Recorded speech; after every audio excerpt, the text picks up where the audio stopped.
This is the download from Sounds Profitable, your daily source for the essential news of the business of podcasting. I'm Gavin Gaddis. Here's what you need to know for today, Monday, January 27th. First story, Kamala Harris's podcast strategy fell way short of Trump's by Ashley Carman at Bloomberg.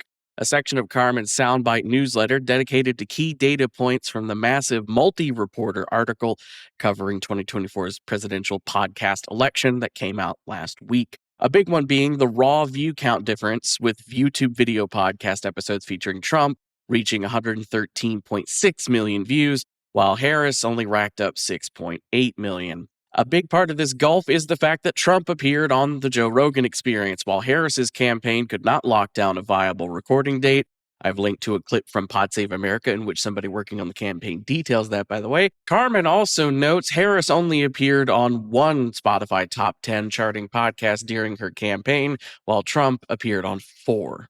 Next up, analysts predict podcasting will become 2025's digital audio growth engine. The latest Kagan report from S&P Global Market Intelligence predicts the year's media trends, with an estimation that podcasting will account for 15.9% of total U.S. online ad revenue by 2034. In the more short term, S&P Global anticipates podcasting will continue growth due to increased advertiser interest, improved ad tech, and platforms upping efficiency and targeting capabilities. Next up, why the Sundance Film Festival is becoming more important for marketers. Interest in brand marketing has increased in recent years, making events like Sundance, that bring together tons of creators in one spot, all the more attractive. Marketers have more of a chance to meet new and upcoming creators with which to forge working relationships. It also benefits from the Brand Storytelling Conference taking place in Park City at the same time as Sundance, putting more marketers in town at the right time. Next up, innovations in audio investment and activation may rejuvenate a moribund sector. There's a word of the day for you.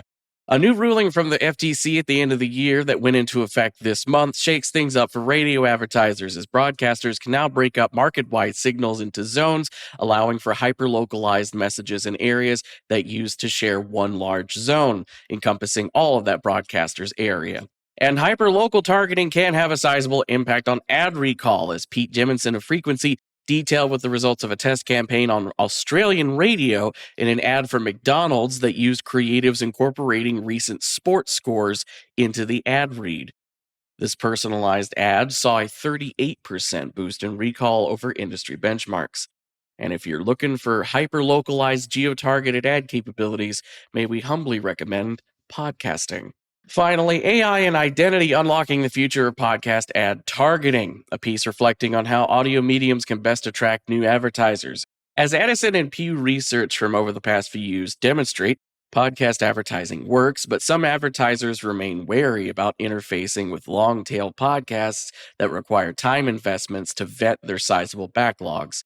AI tools such as Sounder's Brand Safety Checker, which analyzes podcast transcripts to ensure they contain brand-safe content, could make it easier for advertisers to hop on the bandwagon and see for themselves how effective podcast advertising can be. As for the rest of the news, Vox Topica is holding a virtual AMA on podcast production. This is Tuesday, February 11th from 3 to 4 p.m. Eastern Standard Time. UK podcast publisher Immediate has joined the Adalicious network. MediaWorks has been tapped as sales representative for SiriusXM Podcast Network in New Zealand. BBC's F1 Back at Base has returned for Season 2. James Cridland of Pod News breaks down how Apple Podcasts in China works and what creators need to do to join that market. Spotify has introduced the Creator Milestone Award for podcasts that reach certain streaming thresholds on Spotify. And PodX Group has launched the new studio Built Nordics to continue producing shows in the Nordic region. Be sure to check out all the links to every article mentioned right in your podcast listening app or at soundsprofitable.com, where you can also subscribe to the newsletter version. The download is written and produced by Newton Shadowcotty, Brian Barletta, Gavin Gaddis, that's me, and Tom Webster. For Sounds Profitable, I'm Gavin Gaddis. Download us again tomorrow.